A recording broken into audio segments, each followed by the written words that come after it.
A hometown girl jumping in the driver's seat at global giant Cummins. Columbus-born and bred Jennifer Rumsey's rise to the top and her plans for the company's future.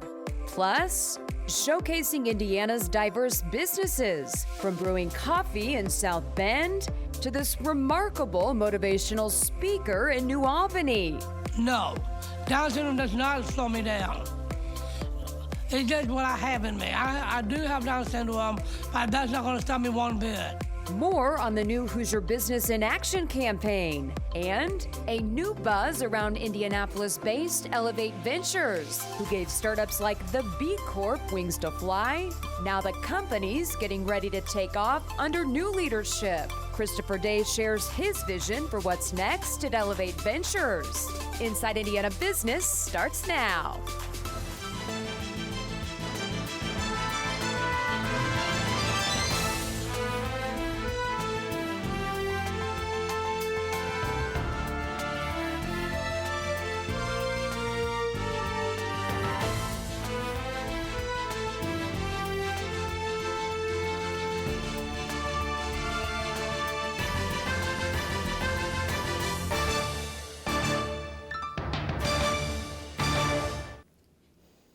Hello and welcome to Inside Indiana Business. I'm Gerry Dick. Let's get right to the top stories making Indiana headlines this week.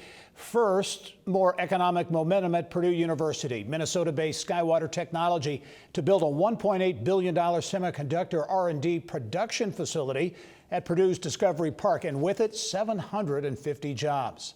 Former Indiana Commissioner for Higher Education Teresa Lubbers has a new job. She's the new president of Indianapolis-based think tank Sagamore Institute. And in northern Indiana, some relief on the way for Indiana's busiest interstate corridor. The state says a plan to improve traffic flow on I-80-94 is moving forward, everything from dynamic shoulder lanes to ramp metering. For more on those stories and a lot more, just head to InsideIndianaBusiness.com. Now on to our top story this week. As we first told you last week, for the first time in Cummins' more than 100-year history, a woman will lead the company. Columbus native Jennifer Rumsey selected to succeed Tom Linebarger as president and CEO, and I'm pleased to be joined in studio by Jennifer Rumsey, the incoming CEO. Jennifer, as always, welcome to the show. Thank you, Gerry. Great to be here today. And congratulations. It's a big, obviously a big move that has been in the works, I know, for a while, but I have to ask you, thinking about this, Columbus native, you grew up there in the shadow of Cummins, went to Purdue University for your undergraduate degree. Personally, this moment, being named CEO at Cummins, what are your thoughts? Yeah, thanks, Gerry. It's a really exciting and really moving moment for me personally, and an exciting moment for Cummins. Growing up in Columbus, Indiana, as you said, around Cummins, I would have never imagined I would be here today as the next CEO of Cummins, just the seventh in our history, and as you noted, the first female. And my life and leadership has really led me to this moment in time. My career has been shaped by a focus on three things: purpose, people, and impact. It's what led me from my engineering degree to start at a fuel cell technology company and then come back to Indiana and Cummins because I wanted to work on technology that really mattered to the environment and to customers. And we've had tremendous impact in the work that we've done in my more than 20 years at Cummins. We're at a critical point for our planet, and I think for Cummins history, with climate change and with the challenges in the world. And we have a really unique opportunity to step up to that challenge and make a big difference. And I'm excited to lead the company as we do that. You mentioned the environment and climate change. You view that as not an impediment from a business standpoint in Cummins, but as an opportunity? Definitely. We see decarbonization as a growth opportunity for Cummins. And just as we embrace the need to reduce emissions from diesel engines, we're embracing the need in our role serving some of the world's most demanding and also economically vital applications and decarbonizing them. We call that strategy Destination Zero. It requires our entire business advancing engine-based solutions. At the same time, we accelerate technologies that can get us all the way to zero. And that strategy that Tom and I developed together will be a key part of what we focus on as we go forward. Making a big bet on the electrification, if you will, electric vehicles in the commercial vehicle space. acquiring Meritor, that deal in the works, $3.7 billion deal. Talk about that focus and what that will mean for the company. So Meritor specifically, we're excited to welcome that company into Cummins. Very complementary to us when you think the products that they offer, and axles and brakes and extending the powertrain, and the e-axle is a key technology for electrification. The reality is, for our markets, it will take a range of different solutions. So we're really focused on positioning the company with these key technologies and solutions for our customers and helping them navigate this period of technology change. And Cummins is pretty uniquely positioned to do that. We understand those customers, their needs, how they use the product, and we have a whole portfolio of solutions, which in commercial and industrial equipment will all be a part of getting to zero. A number of elements, I think, to you being named CEO, among them the fact, I think you are one of now just 34, 35 women CEOs among the S&P 500. Talk about that piece of it and being a female to lead this major industrial company. Yeah, I have reflected on that. And you know, as I sit here, I said my life and leadership led me to this moment. My technical and business background at Cummins, the focus on advancing technology and translating that into results for our customers and our business really led me to this point and makes me the right CEO for Cummins. And I'm becoming the 7th CEO for Cummins because I'm the right person at this time to lead the company.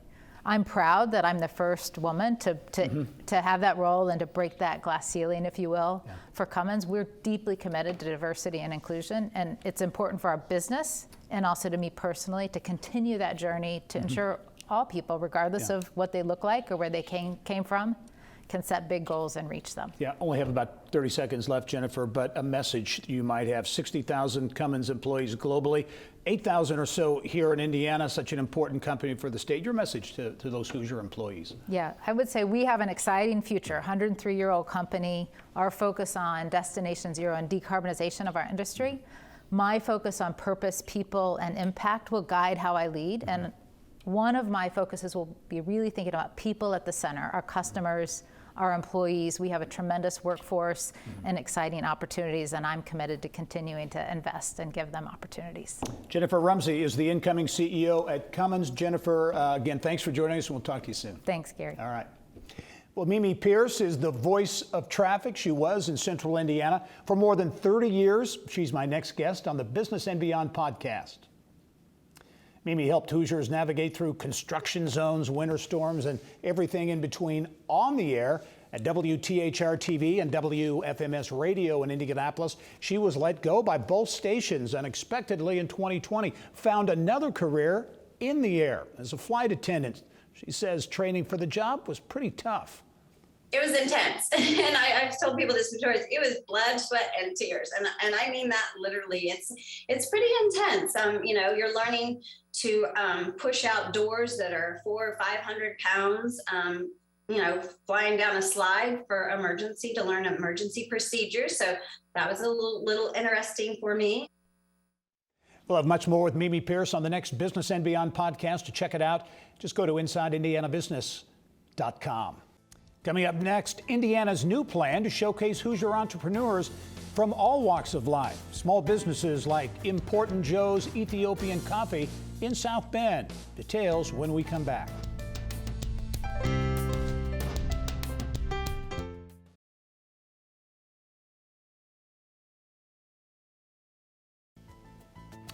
Well, there's a new statewide initiative to highlight diverse Hoosier businesses. For this first leg of the Hoosier Business in Action initiative, 22 businesses from around the state have been selected for their stories of inspiration, resilience, and empowerment. Each business represents a historically underrepresented population of either minority women, veteran, or individual with disability ownership. And for more on the campaign, what it's all about, I am pleased to be joined and welcome to the show Indiana's first ever Chief Equity, Inclusion, and Opportunity Officer, Kara Herring. And Kara, welcome to the show. Thank you, Mr. Dick, for having me. I appreciate it. You bet. Well, hey, we want to talk about this campaign, but first talk a little bit about you, because you are the state's very first Chief Equity, Inclusion, and Opportunity Officer. Talk about your mission, your vision, and what you want to accomplish. You've been on the job almost for 2 years now. What's your vision? Yeah, well, a lot of words in that title, but Right. we're doing some really great stuff. And it really started with a conversation with Governor Holcomb and his team around how we look at equity and inclusion within the state of Indiana. And specifically looking at how we just advance quality of life for all Hoosiers through some initiatives around education, economic development, even looking at quality of life through health care, food scarcity, different things that really challenge the social determinants of health with some of our Hoosiers. And then looking at how we remove the barriers to increase positive aspects of access to those areas. Yeah. A little bit about your background. You are a Hoosier, right? Through and through. Yeah. I'm born and raised in South Bend, Indiana. Went to Purdue University for undergrad, boiler up, and then went on to Valparaiso University School of Law for law school, and then worked at the University of Notre Dame for just shy of a decade before joining Governor Holcomb's team. Yeah, now working on this statewide initiative. Let's talk about a Hoosier Business in Action campaign. Yes. What it's all about, because you are really highlighting, again, 22 businesses of all sizes representing really every corner of the state. That's right, and we did 22 for 2022, worked with the Indiana Economic Development Corporation and the State Department of Agriculture to look at businesses that represented a wide range of our Hoosier economy, rural businesses, suburban businesses, urban businesses, all under the categories of either veteran, minority, women, or individual with disability owned. Yeah, so you're recognizing these companies certainly, but they're going to get something out of this too. That's right. In terms of visibility and marketing content, and the state benefits too by telling those stories. Talk about how that win-win works. That's right. So the real win for the businesses, some of them are smaller and so they don't have marketing teams. Our team has hired an Indiana videographer team, and they're going to be creating video profiles, photo profiles, sharing their stories about how they got to where they are today. And then those businesses will be able to use that content to push out on their own social media to really show the products and services they provide, and then we'll push it out on our websites and our social media as well. But for me, my good friend Elaine Beadle, who's running the Indiana Destination Development Corporation, we talk about how we really want to make Indiana as attractive as possible. And so showing the diverse range of our economy and how people can come here and live a good quality of life is critical. So people can come here not just to visit, but to stay. Right. Right. Ultimately, and this is the first year for this 22 companies, but in terms of success, how you view success maybe 2, 3, 4 years down the road, what will that look like? Well, a couple of things that this continues, right? We're trying to lay this, the foundation for the sustainability, but we're hoping by highlighting these types of businesses, we will see more organizations, our anchor institutions, our large corporations, even the state of Indiana, because we got to be accountable too, contract more with these types of businesses, really hoping that we can help scale up some of these businesses. Maybe this is the first time they get this type of exposure, and 3 years from now, maybe Important Joe's Ethiopian Coffee is in all types of hospitals and colleges and universities, and so we really want to help them grow. Yeah. Focus on diverse Hoosier businesses. Kara Herring is the state's Chief Equity Officer from the Office of Equity, Inclusion, and Opportunity. A lot of words there. Great to have you on the show, and look forward to having you again. Thank you. Well, a change in leadership at Indianapolis-based venture capital organization, an organization that has helped boost hundreds of Indiana entrepreneurs, their dreams into reality. We'll hear from the new CEO at Elevate Ventures when we come back.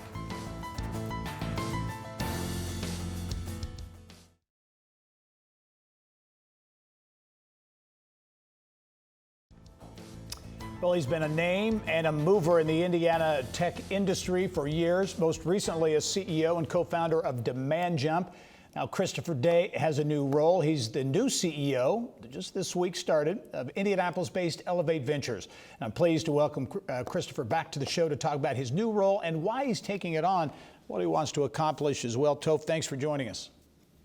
Thank you, Gerry, for having me. Great to see you. Hey, why did you do this? You're very engaged and involved in the tech community, started several companies, Demand Jump, the last big venture. Why take on this role at Elevate? I've been passionate about this issue, about the entrepreneurial ecosystem in Indiana for the past 15 years.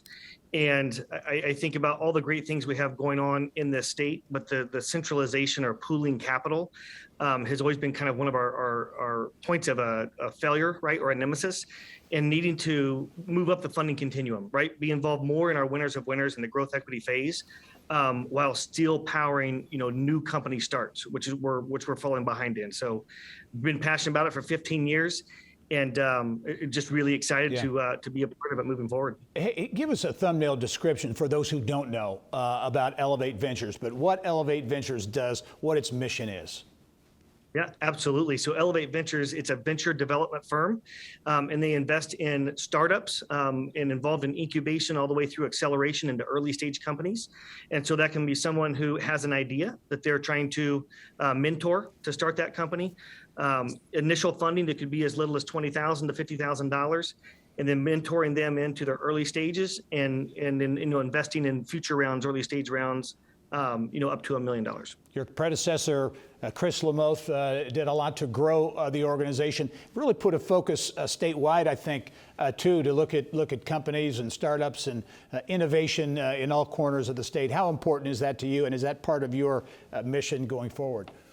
Absolutely. It's the critical foundation. What Chris Lamoth and the team here at Elevate have built specifically over the last 7 years, and then Elevate as a whole, over the last 10 years, is just nothing short of phenomenal. Elevate has deployed nearly $140 million into the entrepreneurial ecosystem throughout the state of Indiana in roughly 475 companies. And we now have EIRs that reside in nearly all 4 corners of the state now. And in really pulling everyone together to pull on that same rope so that we can help all the ecosystems throughout the state. What in your view is the real opportunity here as you look at Indiana from a VC venture capital standpoint? In the Midwest seems to be competitive, but a lot of challenges too. What's your take on the landscape? Yeah, so my take on the landscape is about a concept called the productivity boom. The productivity boom is about the collision of data and technology with all industries. And so that leads me to think about Indiana is actually the nation's nucleus. The nation's nucleus requires 7 ingredients to make that claim. Number 1 would be infrastructure. Number 2 is talent. Number 3 is mission critical industry. Number 4 is technology. Number 5 is cost of living. Number 6 is lifestyle. And number 7 is regulatory environment.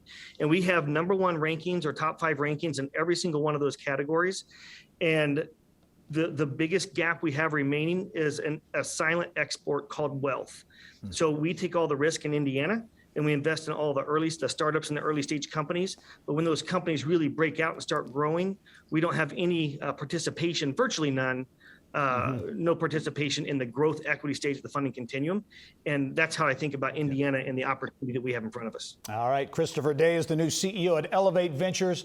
Toph, as always, great to see you, and we look forward to following your story and your venture at Elevate Ventures. Thanks. Thank you, Gary. We'll see you soon. All right. Also coming up, something sweet to tempt the taste buds. I'm Mary Rachel Rudman. If you've got a sweet tooth like me, it doesn't get much better than this.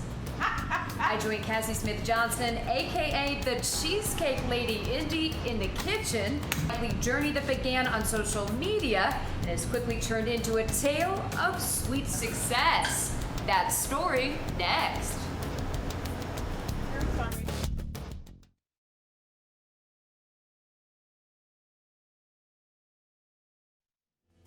Well, I think it's safe to say for all you sweets lovers out there, any way you slice it, it doesn't get much better than a bite of rich, velvety smooth homemade cheesecake.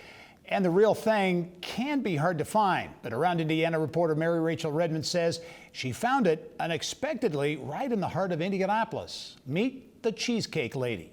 Who do you think will have back? By day, Cassie Smith Johnson works for an insurance company as a provider network coordinator. By night, well, let's just call her Indy's Cheesecake Fairy. See the crunch there and crunch there on top, and it's just strawberry crunch cheesecake.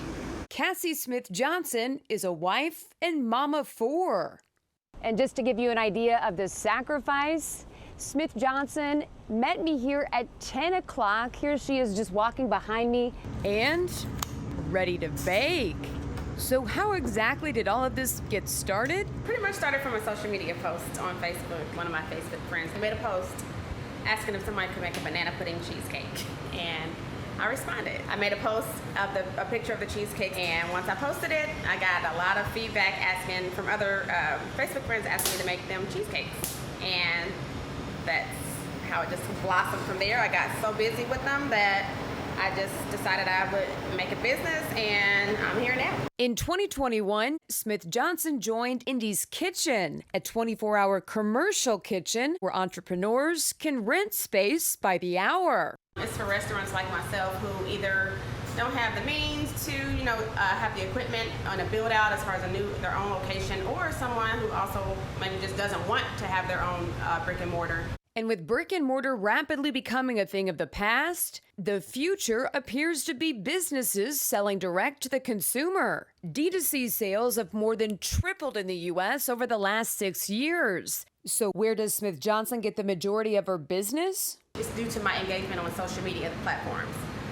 Instagram, I'm not posting daily. I have a sponsor post, constantly engaging my customers, showing them what I have, promoting my business hours. I actually speak directly to the customers. I respond to them in the inbox. I'm going back and forth making jokes on the actual posts. Now to the fun part. From cheesecake bites. We have cookies and cream cheesecake bites and banana pudding cheesecake bites. Oh my gosh. That was really good. That was not even for the tape. That was really good.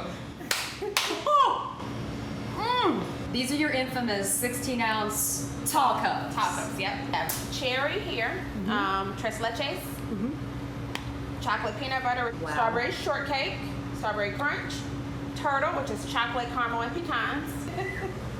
Oh wow. Okay. Are you taking a big spoonful?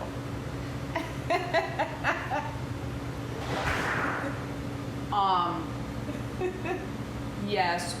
And yes. Yes. Oh, another bite. That's good stuff. Thank you. Wow. After 2 years in business and continuing to grow, I asked the Cheesecake Lady what she's most proud of. Just sticking with it, because anyone who has owned and operated a business, there are seasons where it's up and down, and the lows kind of hit really hard, and they can be very, very discouraging. But really, I'm really proud of myself for just not giving up in the moments where I felt like I needed to or that I should. I figured out how to just keep it level and keep it balanced and make it work, and it's going really, really well. I'm really, really proud of that. Mary Rachel Redmond for IBJ Media's Inside Indiana Business. Well, Back Nine Golf and Entertainment is now just days away from officially opening its doors to the public. The $30 million golf and entertainment space expected to be an anchor on the city's near west side for a variety of entertainment options. This brings a fourth venue that we haven't seen since the stadium was built, if you think about it. So you had Victory Field, you had the stadium, and now you have this venue. And this venue also has some added extras. We have a music pavilion, so we're going to be bringing in live entertainment, bands. We have outdoor balconies that you can sit at, enjoy the band, or down in the pavilion itself. And so we're trying to add, a lot more entertainment dimension. So it's not just golf and entertainment. This is entertainment for everybody. Back Nine Golf and Entertainment will officially open its doors to the public Friday, August 5th. And we'll be right back after this.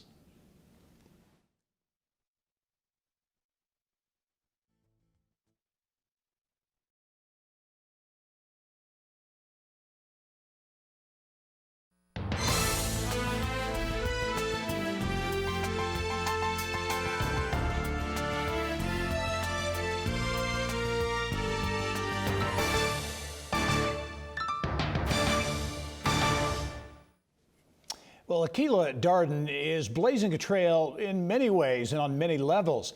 She's an African-American entrepreneur, owns and operates an Indianapolis-based construction business and an industry traditionally dominated by men. In this week's Eye on Education segment, more on the Darden Group and its mission to get more minorities in the construction industry. And I'm pleased to be joined by Aquila Darden. Welcome as always. Thank you for having me. And congratulations. We had you on a few weeks ago. You won a Mira Award for your efforts, and that was very worthwhile as well. 20 plus years in the construction business. a business, again, typically dominated by white males. You made your way through that industry, and then a couple of years ago formed the Darden Group. Give us a thumbnail description of the Darden Group. We are a construction management and training firm specializing in large, complex commercial projects. And what do you do? I mean, you have a real mission to really increase minority and underrepresented participation in the industry, right? Absolutely. So I've built almost $2 billion in construction efficiently and effective. So that's on time and under budget. So in 2019, the city of Indianapolis had a disparity study, and they showed the disparities with diverse vendors in construction, whether it was upskilling or just not ready for the contracts available. Mm-hmm. And I knew after building so many projects in 15 market sectors that I had the solution. Mm-hmm. I just needed to get it to the right people and the diverse vendors. And I had owners that wanted to find those contractors to do well with the communities that they were building in. What's the secret? What was your idea and the way you got things done when maybe others didn't? So the secret is, one, having an owner that's intentional about diversity. And the secret for me is being intentional with the conversations for equitable outcomes, not equitable opportunities, but outcomes, to where they get to the table, they're successful, they grow, and they have equitable opportunities after the project. Yeah, and you, I know, have landed several really high-profile jobs, among them Cook Group's manufacturing facility here on the near northeast side of Indianapolis, building a grocery store. In addition to that, I know you're doing work with IU Health as well. Absolutely. So Pete Yonkman, President and CEO of Cook Medical, he gets it. Mm-hmm. He had a goal of 100% participation on the Far East side. But not only that, to get the workforce engaged and building. And he entrusted this entrepreneur to make those goals, not just 100% of our diverse vendors in construction, mm-hmm. but also getting people in the industry that look like the community. Mm-hmm. And so because of the success of that project, IU Health called me to be their director of diversity and inclusion. They have a goal of 30% diverse vendors downtown and 25%. So in 6 years, that equates to $1 billion spent with diverse businesses, as well as increasing the diverse workforce. Wow, that's those are some big numbers. And I know you've got a number of initiatives going on that you are involved in. The ACE Mentor program in Indiana is one of them. Yes, we're 16 years in. I'm now serving another 2 years, so second term as the president, board of directors. And I would like to say I'm tired of talking about barriers. Let's talk about solutions. So one of them, the ACE Mentor program provides high school students with information about architecture, construction, and engineering, and all of their options. And then we go through, train them on the fields, and then we do a project, and then they get to present the project to industry professionals, to their parents, teachers, as well as to the trades. Yep. And that takes away the barrier of finding people to get into the industry. Mm-hmm. And we teach them not only the technical skills, but also how to public speak mm-hmm. and get your voices heard through your design. Yeah, I should also mention author among your job titles, and you're out with a book next week. My Mom is a Construction Manager. Tell us about the book and what you're hoping to accomplish. Yeah, so it was inspired by my 4 kids. They talked about my career. I heard them over speaking at one of the PTO meetings, and I was like, you know what they see is what they'll be. Let's put that into a book and talk about the pathways through construction, how I love puzzles and math, all the way through going to a historically Black college and building skyscrapers in DC. And that was another barrier. I don't see myself doing construction. So what we do, we put it into the book, and we also have an Instagram live feed on the construction project to show individuals you can do it, and this is how you do it. A lot going on at the Darden Group, and again, the book My Mom is a Construction Manager debuts next week. Aquila Darden, thanks for joining us. Thanks for having me. All right. Well, a new report from Los Angeles-based nonprofit Working Nation says demand for green jobs in Indiana is projected to increase nearly 30% over the next 5 years. Green Jobs Now Indiana says the state currently employs nearly 12,000 so-called green economy workers, and there were more than 3,500 job openings in 2021. The report says the increase, which far exceeds the national average of 5.7%, is largely due to demand for wind turbine technicians in Indiana. Wabash College says its 2021-22 fundraising was the best in the institution's 190-year history. The college's annual fund received nearly $4 million during the fiscal year, surpassing last year's record-setting benchmark. More than 5,000 donors contributed to the annual fund, which is allotted for unrestricted use. Wabash says its alumni reached a 40% participation rate for annual fund giving for the 9th consecutive year. Well, if the name Mimi Pierce rings a bell, it's probably because she helped you navigate your travels in central Indiana. Mimi is my next guest on the Business and Beyond podcast. Mimi grew up in Morgan County, graduated from Butler University, and went on to spend more than 30 years as a traffic reporter on WFMS Radio and WTHR TV in Indianapolis. Then in 2020, without warning, it all ended. Both stations let her go. She explored potential careers in design and real estate, but eventually wound up becoming a flight attendant, a suggestion made by her husband, popular WFMS radio personality, Jim Denny. And then Jim said, one day he goes, what about a flight attendant here locally? We have Republic Airways. And I said, what? I was just I laughed at him. I was like, what? And then I stepped back from it maybe a month, and my dad was a pilot. I used to love flying with him. He just got his own private plane. And so he wasn't a commercial pilot. So, I used to fly traffic twice a day, for WFMS. I would do morning and afternoon rush hours in an airplane. I'm like, you know what, maybe I love people. I love to fly. I love to travel. So maybe this is an option for me. And so we sat down and talked about it, and here I am. Much more with Mimi Pierce on the next Business and Beyond podcast beginning Monday. You can check it out by going to InsideIndianaBusiness.com. Anderson's Karl Erskine made a name for himself in Major League Baseball, but it was what he did off the field that has really sealed his legacy as one of the greats. Details on a new documentary coming out highlighting the life of Karl Erskine.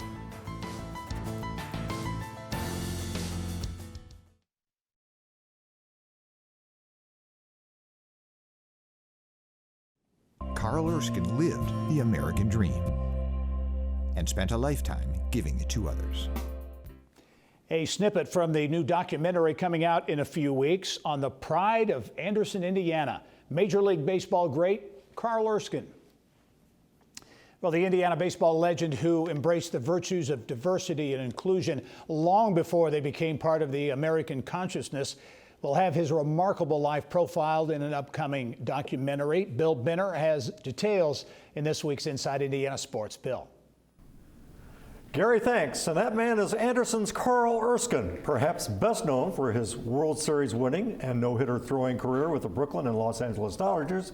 But Erskine has had a much greater impact on humankind in the aforementioned areas of diversity and inclusion, and his essence has been captured by the superb documentary filmmaker Ted Green, whose previous works include Holocaust survivor Eva Kor, Indiana Pacers legend Bobby Slick Leonard, and the lasting impact of Indianapolis Christian High School. And joining us today to discuss the best we've got, the Karl Erskine story, is Ted Green. And Ted, welcome to the program. Bill, thank you so much. For anybody that might not know, can you give us just 30 seconds on who Karl Erskine is and his wife Betty? It's tough in 30 seconds with a 95-year-old guy, but at 95, Karl and Betty, they live in Anderson. Karl is the last man standing of the Brooklyn Dodgers' fabled Boys of Summer in the 1940s and 50s, made especially famous by Jackie Robinson. Karl's career was remarkably colorful and probably the most transformative time in the game's history.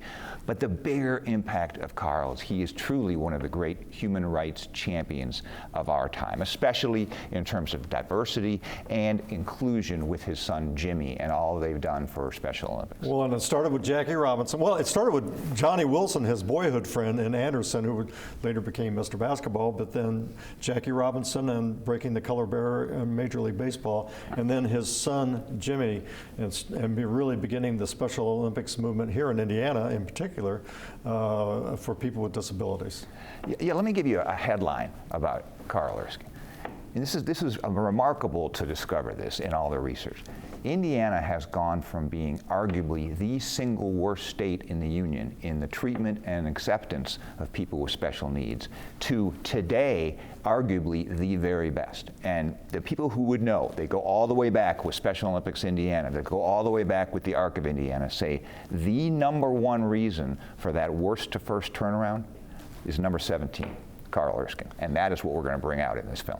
And the film will premiere at Anderson, Indiana, appropriately, at the Paramount Theater, sold out, and I know you can't wait. I absolutely can't wait. This is the same theater where Karl would sit up in the balcony with his best friend Johnny Wilson, because Johnny Wilson, as an African American, wasn't allowed to sit down in the main floor, and this is the 1930s. Here we are, 2022. The film, the premiere sold out more than a month in advance, such that they now have an encore. The premiere is August 11th, the encore is August 13th, and the Indianapolis premiere is August 18th at Newfields, put on by Heartland. So yeah, it's sort of a head-spinning time right now. Disclaimer, I am on the board of Special Olympics Indiana. This will have a special tie, no pun intended, to Special Olympics Indiana. Also, there's going to be a school program called EPIC with a curriculum developed for various grade levels. I mean, this is going to be all-encompassing in many, many ways. And I do have to thank my partners, Indiana Historical Society, they are my co-producers, and Special Olympics Indiana. And let me tell you, Special Olympics Indiana is running with this. We call it EPIC, the Erskine Personal Impact Curriculum. We are offering these materials, kind of like with Eva Core, free to every school in the state. And let's put it this way, we've already taken orders for more than 70,000 books that we have created about Karl Erskine to teach his values of humility, of servant leadership. And it's hard to imagine anybody better to learn about or learn from than Karl Erskine. As we wrap up, if people want to learn more about additional screenings, anything about the film, where can they go? They can see the trailer, they can buy tickets, all that stuff at karlerskinefilm.com.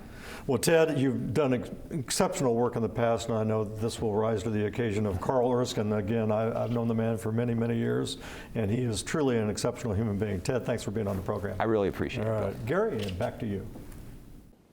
Well, IBJ Media is out with its inaugural Indiana 250. It is a list of the state's most influential and impactful business and community leaders representing public and private companies, law firms, universities, nonprofits, and many more. For more on the list, what it's all about, pleased to be joined by editor Leslie Weidenbender. And Leslie, thanks for joining us. This, I know firsthand, is a big work, a big piece of work coming out late in the week. The Indiana 250. Give us a thumbnail of what it's all about.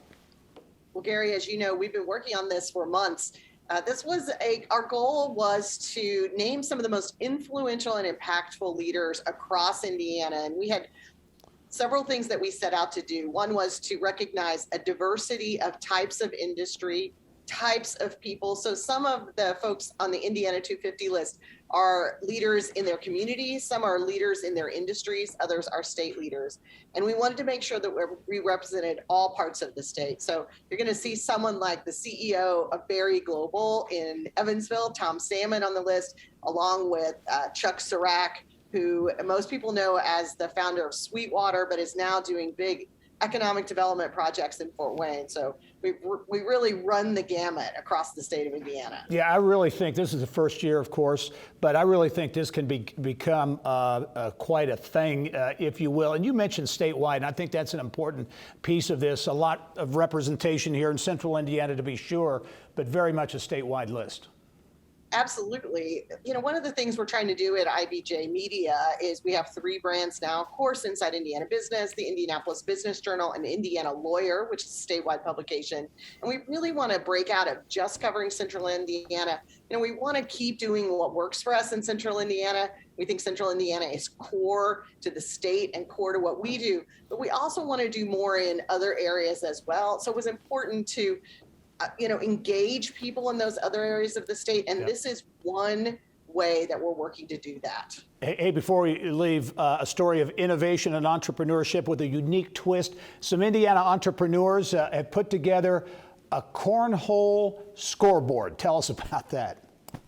Yeah, these are a couple of guys who work in Muncie who got together. They thought that there just had to be a better way to keep score in cornhole. If you've ever played, you know that half the time you spend trying to figure out who's ahead, who's behind, what the score is. And so they've created a great LED board that lights up, that helps you keep score. And they're in a Kickstarter campaign right now to do it. So it's going to be fun to watch and see how well that goes. Filling a need. Very good. Leslie Weidenbender, as always, thanks for joining us. Have a great weekend. Thanks so much. Well, coming up next, our insiders weigh in on some of the week's big stories, including a historic leadership change at Cummins.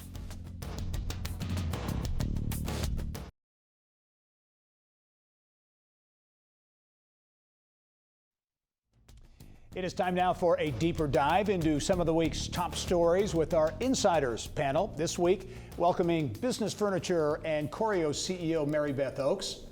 Also, IndiePolitics.org publisher Abdul Hakim Shabazz. And Vox Global Managing Director Mike Marker. Welcome one and all to the Insiders this week. Thank you. We will start out with more big news from Purdue. A number of big announcements this year, among them the fact that Mitch Daniels will be stepping away. But when I asked him, Mike, a couple of weeks ago, what's next, he said, well, I've got some announcements I'm going to be making at Purdue. And I think this maybe was one of them. Okay. $1.8 billion. Skywater Technology, Minnesota-based semiconductor company, building an R&D facility, fabrication facility, 750 jobs. Big news. Yeah, big announcement. Congratulations to Purdue on this and their Discovery Park. Lots of really good things happening up there. I think this news is broader than Purdue when you look at what other institutions are doing as well with IU and Notre Dame and Ivy and Rose. They've come together as a group to try to address this global semiconductor shortage. And I think it's important on a number of levels in our everyday lives with our cars and things like that. But I think for our state, it's critically important, and our national security for defense. I saw a study that said 12% of the semiconductors come out of the U.S., but almost all of our defense weaponry, new ones especially, have semiconductor chips in them. So it's a real big national security issue, and so the work happening around this to up our game and output is really important. And an opportunity for Indiana in a big way. Absolutely. I think. A big opportunity, and I just love the way that it just continues that trend of attracting the most innovative minds, the most innovative businesses. I love, Mitch Daniels and his entrepreneurial spirit that drives that innovation and really attracts that type of company. I mean, if you think about Skywater and what they can accomplish and the other partners that they're going to attract by their presence there, it's exciting. I think it means more to come. Yeah, and to dovetail off that, what Mitch Daniels has accomplished, aside from the academic side, on the business side, if you will, and the investment that has been made, continues to be made. And I think this is another kind of a snowball effect. Exactly. Look at all the investments they had to make when Mitch Daniels was governor from 2004 to 2012. We're now starting to see some of the end results of a lot of that. Like I said, my only concern is, once again, do we have the workforce and the education, the skill set to go and deal with, like, whether it's the jobs up in Lafayette or up in Boone County and the whole 9 yards. Yeah. Speaking of jobs, Green Jobs, a report out this week from a nonprofit based in Los Angeles, pegging demand for green jobs in Indiana to increase nearly 30% over the next 5 years. That's a big number. The national average is something like 5 or 6%. So, Mike, we were talking off camera. You think that might be underestimating? I'd be really surprised if they haven't underestimated that number here. And to Abdul's point, where are we going to get the workers? When you think about the green job evolution, and two of the biggest sectors that's happening are agriculture and manufacturing. Two of our biggest sectors are agriculture and manufacturing. Yep. So when you think about green job growth, a lot of it's going to happen here, and we're going to have the workforce to meet that demand. And then even like the green-enabled jobs, right. that where the upskilling can happen, right? That it can impact maybe folks in the trades too, right? For sure. With the right upskilling, Is part of it too, in terms of fueling that pipeline, kind of an understanding of what these jobs are, and be able to get the training It is for trying to figure out who really is impacted, and who, where do we offer them those additional skills that they need, right? But to me, it looks like it's coming in two different layers. I mean, action at the State House, Abdul, right? Special session. Oh, yay. Wow. Looking forward to Monday morning. Yeah, on a number of fronts. Among them, news this week that kind of got I haven't seen a lot about it, but the Senate coming over with its own plan, kind of ditching the governor's plan for a tax refund. Give us Yes, the senators had always expressed concerns with the governor's tax refund. You get a tax refund if you pay taxes, but there are a lot of folks who are productive citizens but don't necessarily pay tax, like senior citizens, folks on disability income. And so what the Senate did was they scrapped the governor's automatic tax refund plan, the $225 plan. Instead, they got rid of the tax on utilities, froze the gas tax and the sales tax on gasoline. So that'll help Hoosiers fight inflation, also reach more people, particularly those individuals who don't pay taxes. Now, on the House side, they've still got the automatic tax refund in there, and the governor still wants. So we're going to have a lot of back and forth between now and August 14th when they technically have to adjourn. Yeah, and that's not even bringing up the whole abortion issue, which obviously was initially the reason the special session was called in the first place. There expect to be thousands of protesters at the State House next week, so here we go. Yeah, and Mike, you made the point that the abortion, reproductive rights issue is a business issue. Yeah, can be. It's an issue on a number of fronts, and business and our economy is one of those, right? I mean, you look at, is this a RFRA 2.0 in some ways, where some employers will say, we're not moving jobs to that state because of legislation that they might take, this action they might take. And it's also a jobs and economy issue because employers who are here that want to attract and retain talent, many of them are going to have to step forward if action is taken by this General Assembly to pay for their employees to seek reproductive care in other states. So it's going to cost them as well. Yeah. Big news in the last week or so, a leadership change at Cummins. Only the 7th CEO in the company's history. Jennifer Rumsey will take over that role from Tom Linebarger, who will remain as chairman. Rumsey is only, I think, Mary Beth, 30 or 34, 35 female CEOs in the S&P 500. Right. So she's among an elite group, slowly growing group. But your take on this, because we had her on the show at the top of the show, very excited about it. Grew up in Columbus, in the shadow of Cummins. Never imagined, she said, that she could one day be there, but here she is. I think it's a great story for females everywhere. You know, I've always been very impressed with Cummins' approach to mentoring female leaders. They've been a partner of ours for many years, and I love just watching how they mentor female leaders. So when I heard about this promotion, I was super excited. I think I just want to congratulate her. I think it's a whole new era for their company. But, you know, like we were talking about earlier, they've always looked at things a little bit differently. And I think this is just another example of how they're trying to do that. And if you look at their company core values, it's all about, you know, diversity and inclusion. And so I think they really do live what they tell you that they believe. And that's a good example. Yeah, and Mike, back to your point on the environment, Jennifer Rumsey made the point that they view climate change, the environment, as opportunity, not an impediment to business, but they view it as a growth vehicle potential. Yeah, they've been really smart on that front for a number of years now. Tom led that charge. Jennifer certainly played a key role in it as COO there.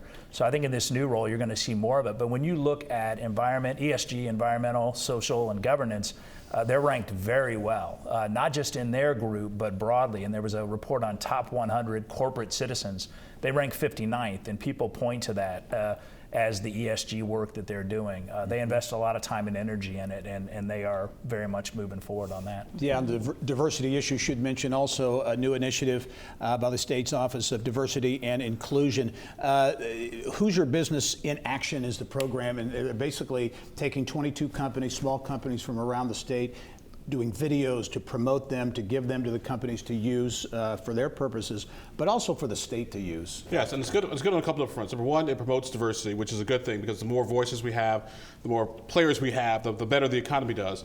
But also, Indiana has also had earned a reputation for only helping sort of the big businesses. A lot of folks say, what about my smaller business, my medium-sized business? And I think this goes a long way to showing, hey, Indiana's here, whether you're big business, small business, as long as you're willing to work hard, play by the rules, we're here to help.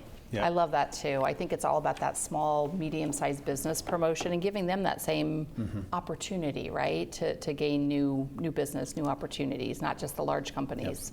Mary Beth Oakes, also Mike Marker, Abdul Hakim Shabazz. Thanks one and all for being on the Insiders, and we'll be right back after this.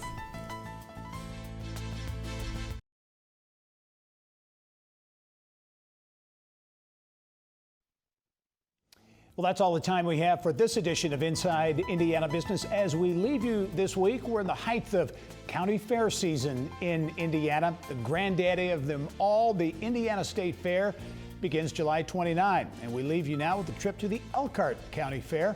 Thanks for joining us this week. I'm Gerry Dick. Go out and make it a successful week.